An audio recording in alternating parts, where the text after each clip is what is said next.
After the Russians thoroughly spooked America in 1957 with the launching of Sputnik, citizens were in fear that the USSR would soon be able to drop an atomic bomb on the United States from orbit.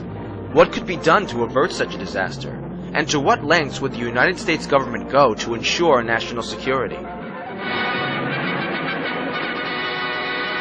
The Soviet Union has launched a second Earth satellite. I guess the American people are alarmed that a foreign country, especially an enemy country, can do this, and we fear this. Man had his first great success in space when the Russians pushed a man across the threshold. He was Yuri Gagarin, the astronaut the Russians lionized as the first to orbit the Earth.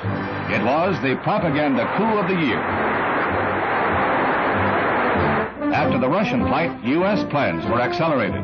Commander Alan B. Shepard was sent into suborbital flight. Unlike the Russian venture, this took place in the white-hot glare of worldwide publicity. The Mercury capsule is right on course as the commander took over the controls to become the first man to guide a spacecraft. As the tension increasingly rose between the world's two dominant post-war powers, the space race went into high gear, with Kennedy promising in 1961 to put a man on the moon by the end of the decade. We choose to go to the moon. We choose to go to the moon. We choose to go to the moon in this decade and do the other thing. Not because they are easy, but because they are hard. Of course, the United States would spare no expense to hold off an attack from space by the USSR. What countermeasures were at their disposal? Could they not simply stage a moon landing as an elaborate form of propaganda against Russia, while emboldening U.S. morale?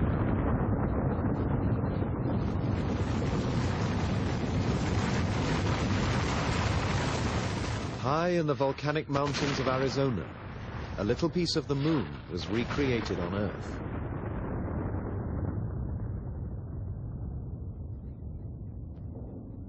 This field of craters seen from the air precisely matches a view of the Sea of Tranquility on the moon.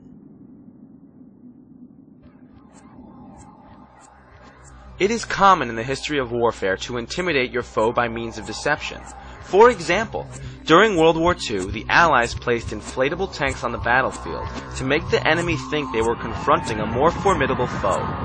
One could say that the Apollo bluff worked, as there never was a nuclear war.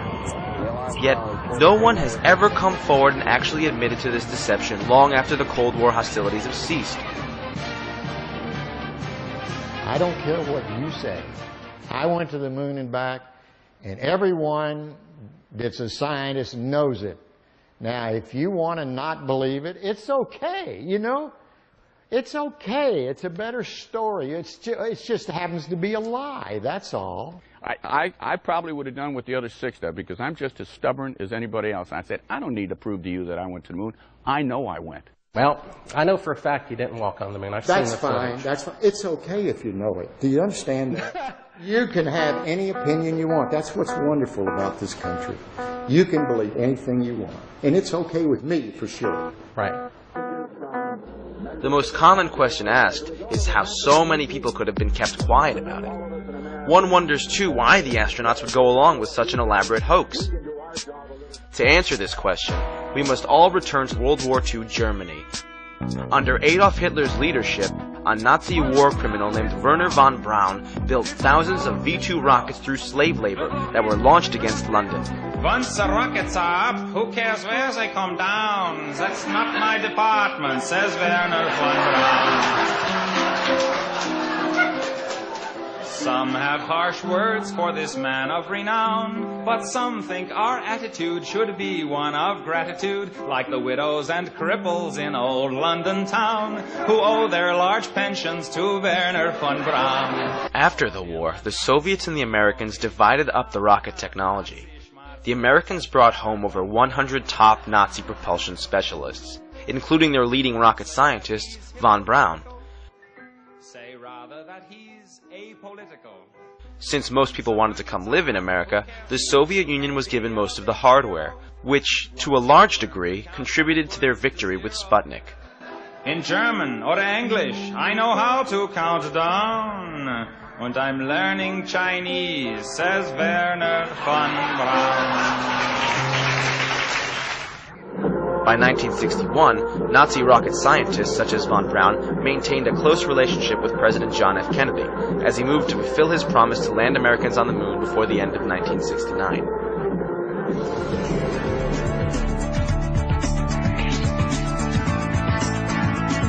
Yet today, NASA says it will be 2018 before we go back to the moon, despite having supposedly been there over 35 years ago.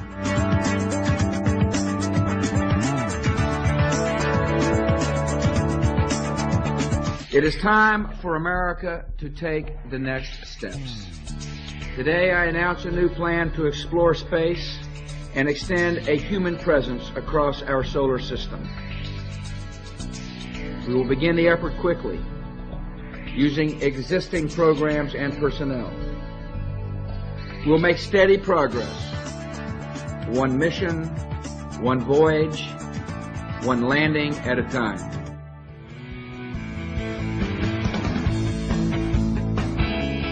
Our third goal is to return to the moon by 2020 as the launching point for missions beyond. Beginning no later than 2008, we will send a series of robotic missions to the lunar surface to research and prepare for future human exploration. Using the Crew Exploration Vehicle, we will undertake extended human missions to the moon as early as 2015, with the goal of living and working there for increasingly extended periods of time. Would we ever consider it reasonable if there were a 40-year span between the first and second trips across the Atlantic Ocean? Why such a late date? In 1953, von Braun wrote a book on how to get to the moon, titled Conquest of the Moon. On page 14 of his book, he states, "It is commonly believed that man will fly directly from the Earth to the moon, but to do this, we would require a vehicle of such gigantic proportions that it would prove an economic impossibility. It would have to develop sufficient speed to penetrate the atmosphere and overcome the Earth's gravity, and, having traveled all the way to the moon, it must still have enough fuel to land safely and make the return trip to Earth. Furthermore, in order to give the expedition a margin of safety, we would not use one ship alone, but a minimum of 3. Calculations have been carefully worked out on the type of vehicle we would need for the non-stop flight from the Earth to the moon in return. The figures speak for themselves. Each rocket ship would be taller than New York's Empire State Building, 1,250 feet, and weigh about 10 times the tonnage of the Queen Mary, or some 800,000 tons. The Apollo program's 3-stage Saturn V was only 3,000 tons. The Saturn V was 266 times smaller than it had to be.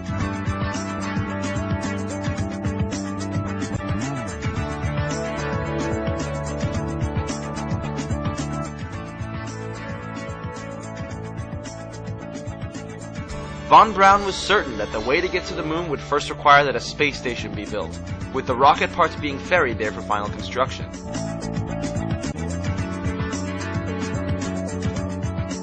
Our first goal is to complete the International Space Station by 2010. We will finish what we have started. We will meet our obligations to our 15 international partners on this project.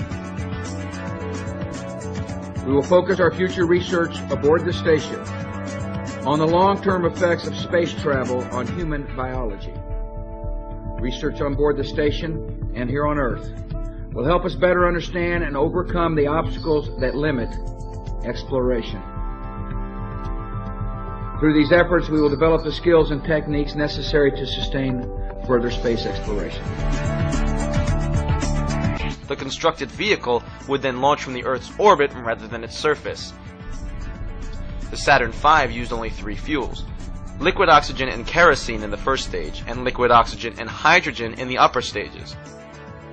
No exotic new fuels were invented to bring down the fuel requirement. Also, the Space Shuttle has 30% less mass at liftoff than did the Saturn V. We have ignition and liftoff of Atlantis and the Galileo spacecraft bound for Jupiter. Yet has never attempted to travel beyond the 400-mile altitude. With Kennedy's promise, the space race was in full swing.